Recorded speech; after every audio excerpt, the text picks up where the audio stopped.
This FCA Game of the Week is brought to you by Friends of ILLOWA Fellowship of Christian Athletes.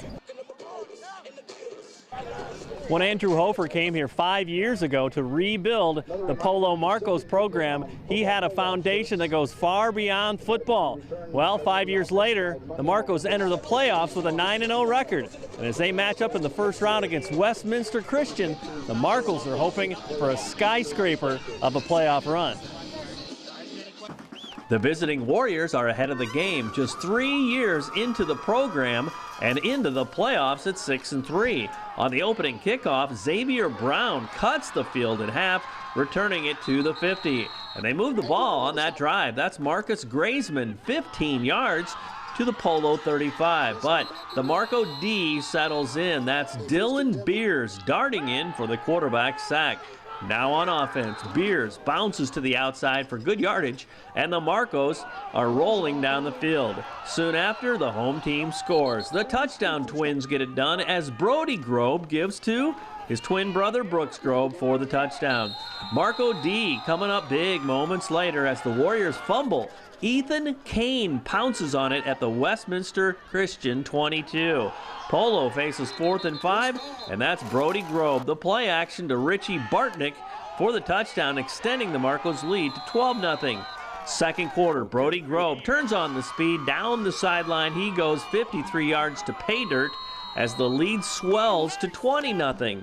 The Polo defense continues to play and hit hard. That's Tristan Aguilar introducing himself to the Warrior ball carrier. The Marco defense isn't breaking, it's not even bending. This time, Reed Taylor and friends make the stop for the loss. The Marco offense continues to light it up. Brooks Grobe gets in the open field, and he is going to rip off a 55-yard gainer all the way to the 7 before he is dragged down. And there's his twin brother, Brody. This looks familiar. Sneaks in through the pile from the 1. It's 26-0. The Marcos continue to drive and thrive on offense. Beers comes up big with a 15-yard pickup to the 50. And they move it into the red zone. Aguilar up the gut. That's 14 yards to the 12. Can they punch it in? Yes, they can. Brody Grobe showing some brotherly love, handing to Brooks Grobe. The lead swells to 34-0, and just before halftime, Polo wants to push one more across to have the running clock to start the second half. And that's Brody Grobe off and running 49 yards, 41-0 at the half. Then in that third quarter, talk about working that running clock. Polo's Jesse Ditzler from 12 yards gets a first down, and they possess the ball the entire quarter. Right after, it's Ditzler again for 12 to the 24 as they ran off the clock. Did not score on the drive, but they do score in the first play of the fourth quarter. It's Aguilar blasting in. Andrew Hofer's Polo Marcos roll to a 49-6 victory to advance to the second round. At 10-0, the Marcos set a school record for wins, and they have now outscored their opponents 537-41.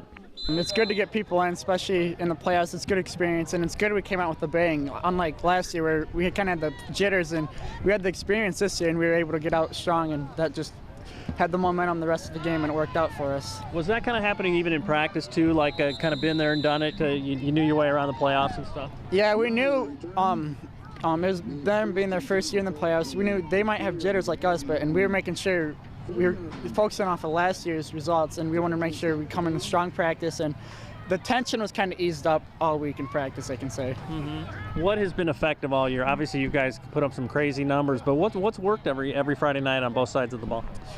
On defense, I say it's our athleticism all around, all 11 guys from the 3 linemen to the 8 coverage guys. It's all there, and on offense, we just got our speed, and our linemen get out and they get their blocks going for us to run through the holes. It just works out all well. Mm-hmm. Well, Coach said it, you guys set a record tonight for wins. I mean, probably celebrate that a little bit and get refocused, right? Yeah, it's nice. You got the school record, then we got to start focused starting tomorrow. Celebrate tonight, go back to work tomorrow. Just get ready for week 11. Mm-hmm. How great is it, the potential that's out there, and the privilege of trying to make it play out on the field too? This is just a great experience, and it's all of our players deserve every bit of it right now. Just great winning all around and hard work ever since we started in the summer. We deserve this so much. Well, you get the fun element of having your twin, right, too. I mean, what does that bring? And, you guys talk a lot about football at home, and has it always been that way? Oh, yeah, ever since we started in 3rd grade, I think it was, and we can, like, read each other's mind almost. That's how it works out, and we know exactly how we're going to do and what moves we're going to make. It just works out so well. Not too many brothers get to experience special things like this, too. Yeah, it's nice. I'm glad I got him on my side for this one. Hoping to make it history for this town, to have a ring, hopefully to get deeper to the playoffs and hopefully to get a ring with him. It'd be nice. It felt good getting this out of the way. First round's honestly one of the toughest because you move past that, you're locked in now. You're finally ready for the playoffs.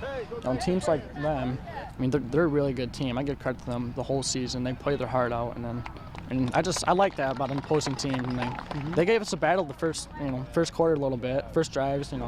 They came out and smacked us in the face, but we came back. We woke up a little bit and then just moved on from that. Can you relate to them? 4 years ago, 5 years ago, like when Coach came in here, you guys wanted where you're at now, and they've taken great steps too. We were just like that. When he first came here, I think they went like 1-8, and it was our 8th grade year, so we remember it slightly. And our freshman year, we didn't see varsity experience, but like the team, they only won about 3 games that year. And so in our sophomore year, we won only 4, and then last year we won 8. And it's nice improving each year. Hard work really does pay off. Is there anything beyond that? There's some intangibles that he's brought to this team as far as like bonding and just creating a great family atmosphere? It's on the heart, honestly. We're there for each other all the way. Every step of the way, we're there for each other, and just growing up, they're all my brothers, not just Brooks. They're all my brothers, and it's just really nice having them by my side. How great is it to be able to talk in those terms? You're a 16, 17-year-old guy, and you're talking in terms of heart and relationship. That's pretty cool. And it's just nice to have a big heart. Everyone has it. Without it, we probably wouldn't be anything. You can't rely on just talent. You just can't. With a big heart and hard work, who knows where we can go. Well, you get to be together at least one more week, too. I mean, how special is that to get to break down a tape of another team, go watch a game maybe tomorrow, and do it all over next week? It's a blessing. It really is, It's just, we're thankful.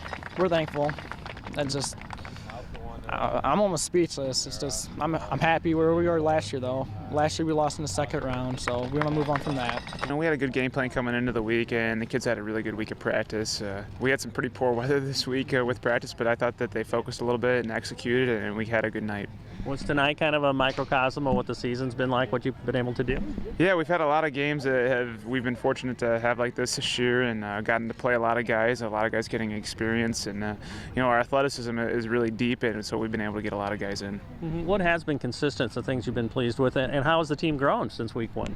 I think the consistency comes from our speed and aggressiveness and athleticism. You can see that on both sides of the football. We really get after it, and you can see our backs and our linebackers really coming up hard and playing aggressive. So I think that's been something that's big for us. And then as far as how we've grown this year, I think we've certainly gotten more physical as the season has gone on, and in the playoffs, especially against some of these bigger teams from the Northwest, you have to play physical brand of football, and that's where we've grown, and we'll hopefully get to see if we've grown enough.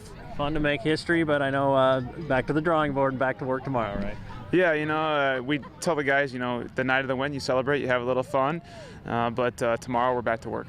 Well, you came here 4 or 5 years ago with a game plan, that didn't necessarily just involve football. I mean, tell us where it's at and how fulfilling and enriching this experience has been for you, and what's going on in the community. I mean, the crowd stayed for the whole game, Yeah, I'm blessed to be able to coach these guys. These guys are a great group of young men. They've stuck with us as a staff, and I think we've gotten better as a staff and better as a program as the years have gone on. And as coaches, I think we are able to make a big difference in these guys' lives, and I'm happy with the direction that things are going, and hopefully we can keep it going. How about you? Are you ready to start Fellowship of Christian Athletes at your college, high school, or middle school? To find out how, you can contact me or check out our website at ILLOWAFCA.org. With this FCA Game of the Week, I'm Dan Pearson.